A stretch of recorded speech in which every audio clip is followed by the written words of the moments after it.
Assalamualaikum warahmatullahi wabarakatuh. Perkenalkan, nama saya Fani Gufriani J dari kelas B angkatan 2018 dengan NIM 18314520105. Di sini saya ingin membawakan materi tentang sediaan ampul dan infus. Yang pertama yaitu definisi ampul. Ampul adalah wadah untuk injeksi takaran tunggal atau satu kali injeksi yang terbuat dari bahan gelas berbentuk silindris dengan ujung runcing dan dasar datar.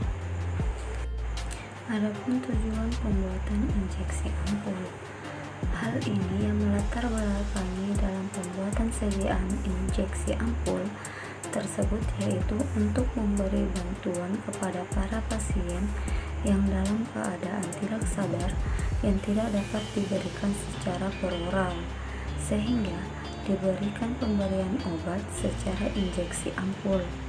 Di sisi lain, penggunaan ampul bertujuan untuk memberikan kerja obat yang lebih cepat, maka efek yang diinginkan dari penggunaan injeksi tersebut lebih cepat pula. Adapun komposisi dari sediaan ampul, yang pertama yaitu zat aktif, yang kedua zat tambahan. Zat tambahan ini sendiri terdiri dari buffer, bahan yang digunakan untuk mencegah perubahan pH larutan yang kecil. Lalu ada bahan antioksida yang banyak digunakan dalam produk steril, adalah asam asetat, garam asam sulfat, dan tiol. Lalu ada agen penghelat, digunakan untuk membantu menghambat pembentukan radikal bebas dan resultan oksidasi bahan aktif yang disebabkan oleh ion logam. Contohnya bahan penghelat yaitu natrium etilen dinamin asam stearat. Lalu ada surfaktan, bahan untuk membantu meminimalisir penyerapan protein, potensi penggunaan pengempalan. Bahan pengisotonis, lalu ada bahan pelindung, contohnya dextrosa, dan bahan penyerbuk, contohnya laktosa. Bahan antimikroba, contohnya benzalkonium klorida. Bahan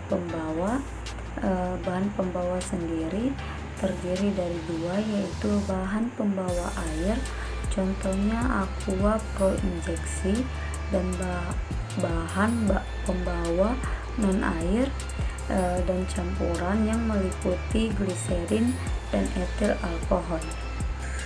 Lalu sediaan ampul ini terbagi menjadi beberapa jenis, yaitu yang pertama ampul semprot. Ampul semprot adalah suatu istilah gabungan untuk wadah dan peralatan yang tidak hanya memiliki fungsi penyimpanan atau fungsi pengemasan, melainkan sekaligus juga memiliki fungsi penggunaan. Mereka pada umumnya menggambarkan suatu kombinasi dari gelas atau wadah preparat, karet atau tutup labu atau segel, dan logam atau tundung set untuk ditekuk atau kanula. Yang kedua, ampul silinder. Pada ampul silinder, cairan injeksi dijumpai dalam sebuah silinder gelas yang satu bagiannya ditutup dengan sebuah penutup karet yang tebal atau penutup buatan yang berlaku sebagai torak. Sisi lainnya semata-mata ditutup dengan sebuah membran karet yang tipis atau membran bahan buatan yang ditusuk hingga tembus oleh sebuah jarum injeksi dari ujung belakangnya pada pengemasan ampul dalam sebuah peralatan semprot spesial. Adapun cara pemakaian ampul, yang pertama, ambil sebuah disposable syringe.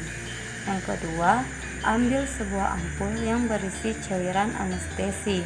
Yang ketiga, sebelum mematahkan leher ampul, pastikan bahwa seluruh cairan berada di bawah leher ampul. Yang keempat, leher ampul dipatahkan. Dan yang kelima, penutup jarum pada disposable syringe dibuka, kemudian larutan anestesi lokal di dalam ampul tersebut dihisap dengan jarum injeksi sampai seluruh cairan anestesi lokal berpindah ke dalam barel tanpa ujung jarum menyentuh dinding ampul. Dan yang keenam, pasang penutup jarum dengan hati-hati, jangan sampai ujung jarum menyentuh penutupnya. Dan yang ketujuh, keringkan daerah yang akan menjadi tempat tusukan jarum dengan kasa steril. Lalu, ulas daerah tersebut dengan cairan antiseptik secukupnya. Jarum ditusukkan pada mukosa di daerah yang ditunjukkan secara perlahan-lahan. Yang kedelapan, setelah injeksi cairan anestesi lokal selesai, tarik jarum dari daerah kerja secara perlahan-lahan dan bertahap untuk mencegah timbulnya pendarahan di tempat tusukan jarum. Dan yang terakhir, sebelum memulai prosedur dental atau tindakan pencabutan gigi maupun pembedahan, pastikan bahwa prosedur anestesi lokal yang telah dilakukan telah memberikan efek anestesi lokal yang diperlukan. Hal-hal yang perlu diperhatikan dalam teknologi pembuatan ampul. Yang pertama, sterilitas. Sterilitas seringkali ampul juga disterilkan dan sekaligus dihilangkan pirogennya. Hal itu berlangsung pada suhu sekitar 250 derajat Celcius. Suatu penanganan seperti ini mutlak diperlukan jika pengisian ampul semata-mata dapat berlangsung di bawah persyaratan aseptis. Yang kedua, pengisian. Pada pengisian diperhatikan bahwa bagian dalam dari lembing ampul tidak dibasahi dengan cairan melalui kanula. Untuk diperhatikan adalah bahwa ampul-ampul dan juga wadah-wadah lainnya hanya diisi dengan cairan yang dapat diinjeksikan sampai muncul kepada 90% volume totalnya. Jika tidak, tekanan dalam yang muncul pada sterilisasi panas mengarahkan kepada meledaknya gelas. Lalu, ada pula cara menutup ampul. Menutup ampul dapat berlangsung menurut dua cara. Yang pertama pada cara peluburan, yaitu suatu nyala api tiupan diarahkan pada lembing ampul yang terbuka dan ampul dileburkan di bawah putaran yang kontinu. Dan yang kedua, cara tarik, yaitu nyala api ditiup diarahkan pada bagian tengah-tengah dari lembing ampul. Pada sediaan ampul memiliki keuntungan dan kerugian, di mana keuntungan sediaan ampul yang pertama yaitu obat memiliki onset atau mula kerja yang cepat karena respon fisiologis dapat segera tercapai. Yang kedua, efek obat dapat diketahui dengan baik. Yang ketiga, biofasibilitasnya sempurna atau hampir sempurna. Yang keempat, obat dapat diberikan kepada penderita yang sakit keras atau yang dalam keadaan tidak sadarkan diri. Dan yang terakhir, sangat membantu saat diperlukan efek lokal untuk anestesi. Adapun kerugian sediaan ampul, yaitu yang pertama, rasa nyeri pada saat disuntik apalagi jika harus berulang kali. Yang kedua, kekeliruan pemberian atau dosis hampir tidak mungkin diperbaiki, terutama sesudah pemberian intravena. Dan yang terakhir, sediaan harus diberikan oleh personal terlatih. Lalu untuk materi selanjutnya yaitu sediaan infus, di mana infus sendiri adalah gelanik yang sederhana dan dibuat dengan menarik sari zat berkhasiat dari Simplicia nabati dengan air pada suhu 90 derajat Celcius selama 15 menit.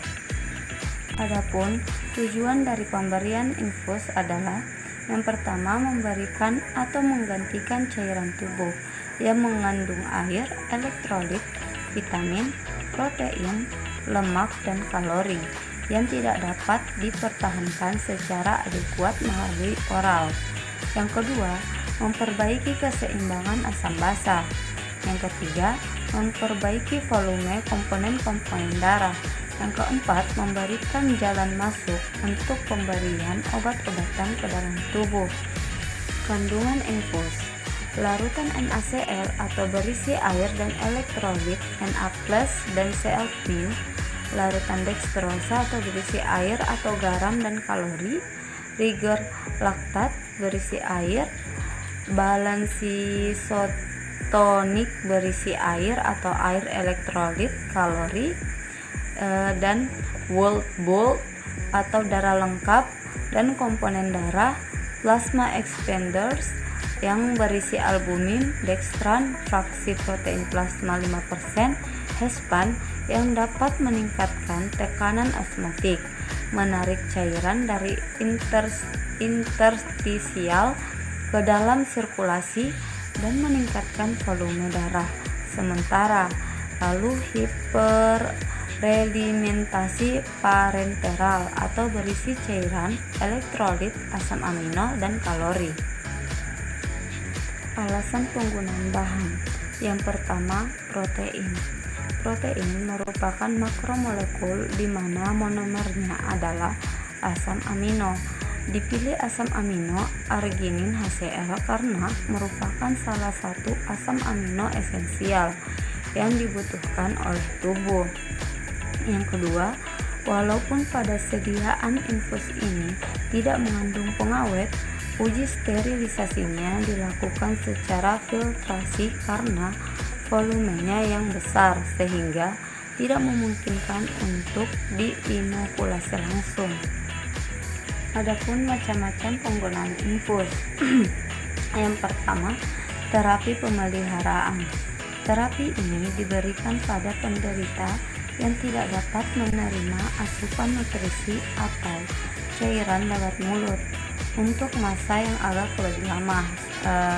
Masanya itu seperti 3-6 hari. Yang kedua, terapi pengganti. Pada keadaan pasien mengalami kehilangan banyak air dan elektrolit, misalnya pada pasien yang sedang mengalami diare berat. Yang ketiga, kebutuhan elektrolit yang hilang. Yang keempat, kebutuhan kalori. Terapi ini digunakan untuk penderita yang memerlukan cairan parenteral, diberi dextrosa 5% untuk memperkecil kekurangan kalori yang biasanya terjadi pada pasien yang mengalami terapi pengganti atau pemeliharaan. Dan yang kelima, hiperalimentasi parenteral. Terapi ini merupakan infus yang mengandung sejumlah besar nutrisi dasar yang cukup untuk sintesis jaringan aktif dan pertumbuhan. Lalu pada sediaan infus memiliki juga keuntungan dan kerugian. Di antaranya keuntungan yang pertama yaitu obat memiliki onset atau mula kerja yang cepat. Yang kedua, efek obat dapat diramalkan dengan pasti. Yang ketiga, bioavailabilitas sempurna atau hampir sempurna. Yang keempat, kerusakan obat dalam traktus gastrointestinus dapat dihindarkan. Yang kelima, obat dapat diberikan kepada penderita yang sakit keras atau dalam keadaan koma. Lalu kerugian sediaan infus yaitu rasa nyeri pada saat disuntik, apalagi kalau harus diberikan berulang kali. Yang kedua, memberikan efek psikologis pada penderita yang takut suntik. Yang ketiga, kekeliruan pemberian obat atau dosis hampir tidak mungkin diperbaiki, terutama sesudah pemberian intravena. Yang keempat, obat hanya dapat diberikan kepada penderita di rumah sakit atau di tempat praktek dokter oleh perawat yang kompeten. Yang kelima, lebih mahal dari bentuk sediaan non-steril hanya karena ketatnya persyaratan yang harus dipenuhi. Steril, bebas pirogen, jernih, praktis, bebas partikel. Adapun jenis-jenis infus. Yang pertama, cairan kristaloid, di mana cairan kristaloid ini terbagi menjadi 4. Kristaloid sendiri adalah cairan yang mengandung air, elektrolit, dan atau gula dengan berbagai campuran. Nah, yang pertama yaitu normal salin. di mana normal saline adalah cairan infus yang lebih disukai untuk alkalosis metabolik hipokloremik dan untuk melarutkan red blood cell sebelum transfusi. Yang kedua, Ranger laktat atau RL. Ranger laktat adalah larutan steril dari kalsium klorida, kalium klorida, natrium klorida, dan natrium laktat dalam air untuk injeksi. Yang ketiga ada dextrosa, salah satu jenis monosakarida yang merupakan kelompok glukosa yang paling murni. Dextrosa merupakan sumber energi yang ditemukan pada tubuh setelah metabolisme karbohidrat dan berguna untuk menjaga kestabilan tubuh dan otak. Dan yang terakhir, yang keempat, Ranger asetat atau RA. Ranger asetat memiliki profil yang serupa dengan Ranger laktat. Penggunaan Ranger asetat sebagai cairan resustansi diberikan pada pasien dengan penggunaan fungsi hati berat seperti sirosis hati dan asidosis laktat. Lalu, adapun cairan koloid, yaitu cairan dengan berat molekul tinggi kurang 8000 Dalton, merupakan larutan yang terdiri dari molekul-molekul besar yang sulit menembus membran kapiler. Digunakan untuk mengganti cairan intravaskular. Cairan ini terbagi lagi. Yang pertama, albumin, jenis protein terbanyak di dalam plasma yang mencapai kadar 60%, berfungsi mengangkut molekul-molekul kecil melewati plasma dan cairan sel. Hes merupakan golongan koloid sintesis yang paling umum digunakan. Yang kedua yaitu dextran, banyak digunakan untuk operasi atau pengobatan darurat terhadap shock, untuk meningkatkan volume plasma darah, profilaksis trombosis, menaikkan volume, dan memperbaiki reologikal. Dan yang ketiga, gelatin. Gelatin merupakan salah satu cairan koloid yang mengandung protein hewani. Salah satu kegunaan cairan ini adalah untuk mengatasi keadaan kurangnya volume darah yang disebabkan oleh kehilangan darah. Nah, teman-teman, mungkin teman-teman bertanya, kapan sih cairan infus itu digunakan? Nah, cairan infus itu biasa digunakan ketika dokter merekomendasikan pemasangan infus ketika seorang pasien mengalami kondisi darurat medis sehingga membutuhkan cairan atau obat masuk ke dalam tubuhnya secara cepat. Dikarenakan obat minum membutuhkan waktu lebih lama untuk diserap aliran darah dan bekerja karena harus dicerna oleh tubuh terlebih dahulu. Sementara pasien sedang membutuhkan penanganan yang cepat karena bila tidak kondisi bisa saja semakin memburuk. Ada pula contoh-contoh kondisi pasien yang membutuhkan infus. Yang pertama, kekurangan